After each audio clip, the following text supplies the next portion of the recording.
संभाजीराव पाटील निलंगेकर यांची जनसन्मान यात्रा आजचा 12वा दिवस आहे। खरं तर आमदार साहेब गेली 12 दिवसापासून ही जनसन्मान यात्रा गावोगावी जाऊन काढत आहेत।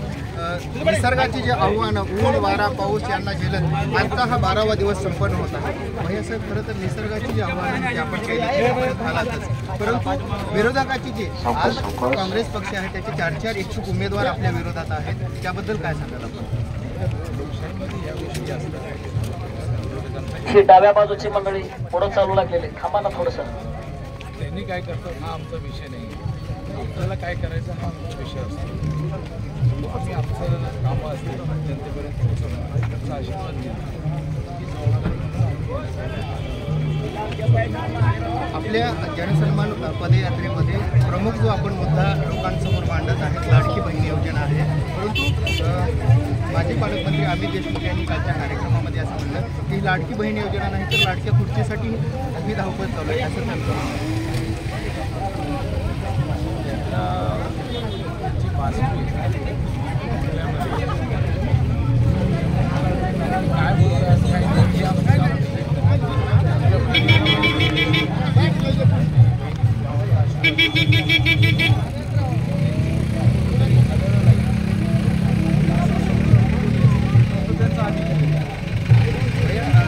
विकासाची वारी जनतेच्या दारी आणि जी आळंदीची वारी जी असते तर खऱ्या अर्थानं आजचं जे स्वरूप आहे ते आळंदीच्या वारीचं स्वरूप आपल्या या जनसन्मान यात्रेला आहे।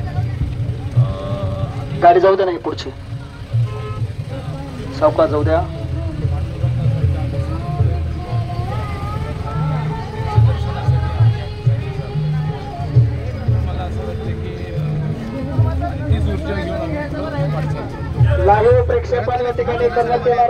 आपण केलेल्या विकास कामाच्या संदर्भात होती, परंतु आता आगामी काळात विधानसभा निवडणुका आहेत, त्याच्यामध्ये कशा प्रकारचे चित्र आपण कशा प्रकारच्या ताकदीनं कुठल्या मुद्द्यावरती उतरणार आहात?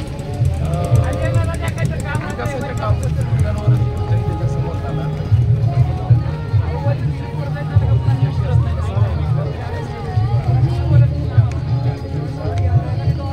आज लातूर जिल्ह्यामध्ये गेल्या 2 दिवसाच्या पावसामुळे अतिवृष्टी झाली आहे आणि त्याच्यामध्ये विरोधक लढत आहे करण्यामध्ये आणि ते म्हणत आहेत की संभाजी पाटील हे जनसन्मान यात्रेमध्ये गुंग आहेत, परंतु आम्ही लोकांच्या मदतीसाठी लावतो आम्ही प्रवास करत असताना